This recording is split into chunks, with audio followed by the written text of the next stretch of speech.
Mummy இன்னைக்கு நம்ம சேனல்ல என்ன சமையல்? இன்னைக்கு என் ஸ்டைலில் ஒரு சட்னி பண்ணிடலாமா? சட்னி பாருங்க, கொத்தமல்லி, கறிவேப்பிலை, பச்சை மிளகா, உளுந்து, ஒரு கொஞ்சோண்டு புளி, தேங்காய், பூண்டு. நம்ம இதெல்லாம் வதக்கி சட்னி அரைச்சிட்டு காமிக்கிறேன். புளி தான் நல்லா இது மாதிரி வதக்கணும். உளுந்து புளி ஃபஸ்ட்டு போட்டோம், கொஞ்சம் கலர் வரட்டும்.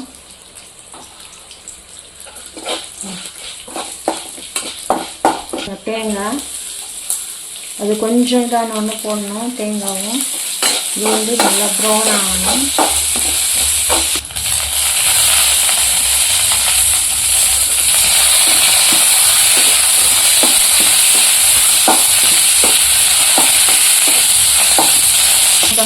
பச்சை மிளகாய் போடும்போது பார்த்து போடணும். ரெடிக்கும் அது கொஞ்சம் குள்ளவாக இருந்து போடுங்க.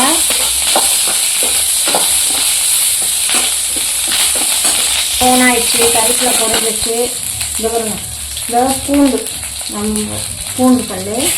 இந்த அடுப்பு ஆஃப் பண்ணிட்டு நம்ம அந்த சூட்லேயே அடுப்பு ஆஃப் பண்ணிட்டு அந்த சூட்லேயே புதினாவை போட்டு வதக்கணும். கொத்தமல்லி போட்டு வதக்கணும்.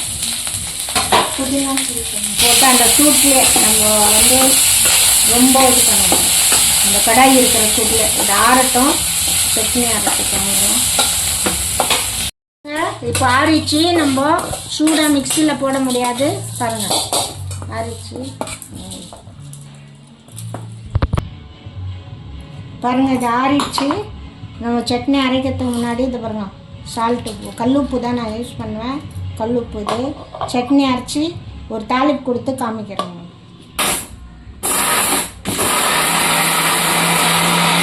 ஃபஸ்ட்டு பல்ஸ் மூடில், அப்புறமா அரைச்சிட்டு தண்ணி எவ்வளோ தண்ணி தேவையோ பார்த்து ஊற்றிக்கணும்.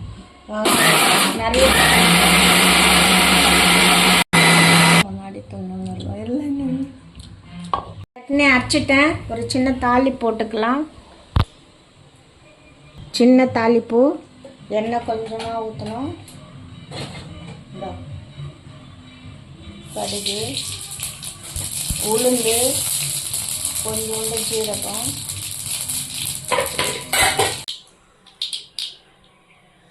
இப்போ ஆஃப் பண்ணோன்னே கொஞ்சோண்டு பெருங்காயம், சட்னி.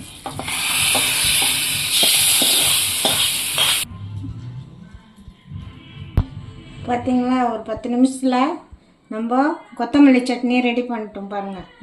இந்த வீடியோ உங்களுக்கு பிடிச்சிருந்தா லைக் பண்ணுங்கள், கமெண்ட் பண்ணுங்கள், ஃபாலோ பண்ணுங்கள். அம்மாவை மறக்காத சப்ஸ்கிரைப் பண்ணுங்கள். அம்மாவுக்கு சப்போர்ட் பண்ணுங்கள்.